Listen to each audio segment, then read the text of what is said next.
वीरेंद्र भैया बताइए ना, भाव मत खाइए। नमस्ते आकाश सर। अरे प्रशांत, आओ, कैसे हो? प्रशांत बाबू, ये आपके हाथ में क्या है? ये सर्टिफिकेट्स हैं जो बांटने हैं। बताइए, रुक क्यों गए?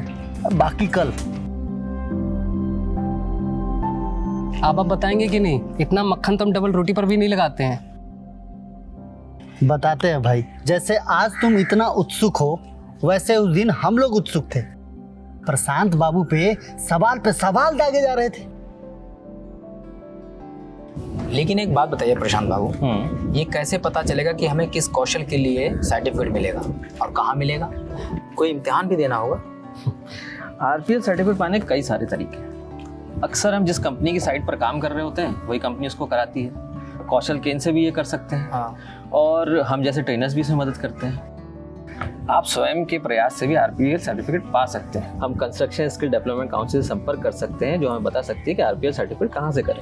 तो इसकी प्रक्रिया क्या है? प्रक्रिया कुछ ऐसा समझ लीजिए कि सफलता की सीढ़ी के पायदान है। पहले मैं आपको संक्षेप में बताता हूँ। इसमें पहले कारीगर को जो काम आता है उसकी पहचान होती है और फिर उसका परीक्षण होता है और फिर उसका टेस्ट लिया जाता है। सफल हुए तो उसका सर्टिफिकेट दिया जाता है और सफल नहीं हुआ तो फिर ओजेटी या फिर ब्रिज कोर्स कराया जाता है। उसके बाद फिर से परीक्षण किया जाता है और फिर उसे सर्टिफिकेट दिया जाता है।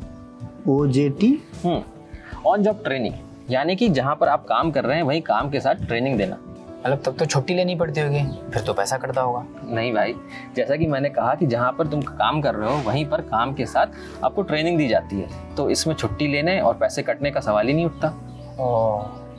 तब तो फिर आप समझाइए आरपीएल की पूरी प्रक्रिया विस्तार से।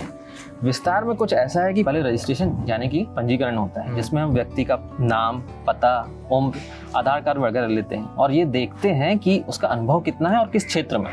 उसके बाद उसका टेस्ट लेते हैं। नहीं, फिर महत्वपूर्ण कदम है प्री स्क्रीनिंग। प्री स्क्रीनिंग के कदम से प्रारंभिक जानकारी लेने की कोशिश की जाती है कि व्यक्ति का कार्य क्षेत्र क्या है और उसका स्तर क्या है। उसी के हिसाब से उसे किस स्तर का टेस्ट या सर्टिफिकेट के लिए कोशिश करनी चाहिए। तो ये कैसे पता चलेगा कि हमारा स्तर क्या है? ये बहुत बढ़िया सवाल पूछा आपने। स्तर पता करने के लिए हम ये देखते हैं कि उसने पिछले कुछ सालों में क्या काम किया है, कहाँ तक पढ़ाई की है, वगैरह वगैरह।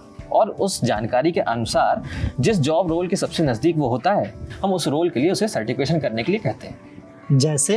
जैसे कि हम ये देखते हैं कि क्या उसका अनुभव मिस्त्री के लिए है, बार बेंडर के लिए है या कारपेंटर के लिए। उसके हिसाब से हम उसे सर्टिफिकेशन करने के लिए कहते हैं। फिर उस व्यक्ति का टेस्ट लिया जाता है? नहीं, उसके बाद होता है ओरिएंटेशन।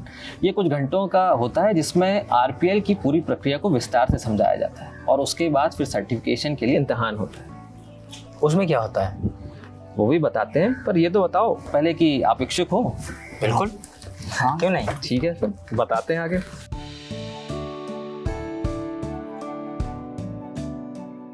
तो आप लोग ज्वाइन किए? पहले बढ़िया सा चाय पिलाओ, फिर कहानी आगे बढ़ेगी। भैया 2 चाय भेजिए। फिर क्या हुआ? हमसे कई सारे सवाल पूछे और हमने उनका सही जवाब दिया। अब आप ये बताइए, आप पास हुए, सुनील भैया पास हुए?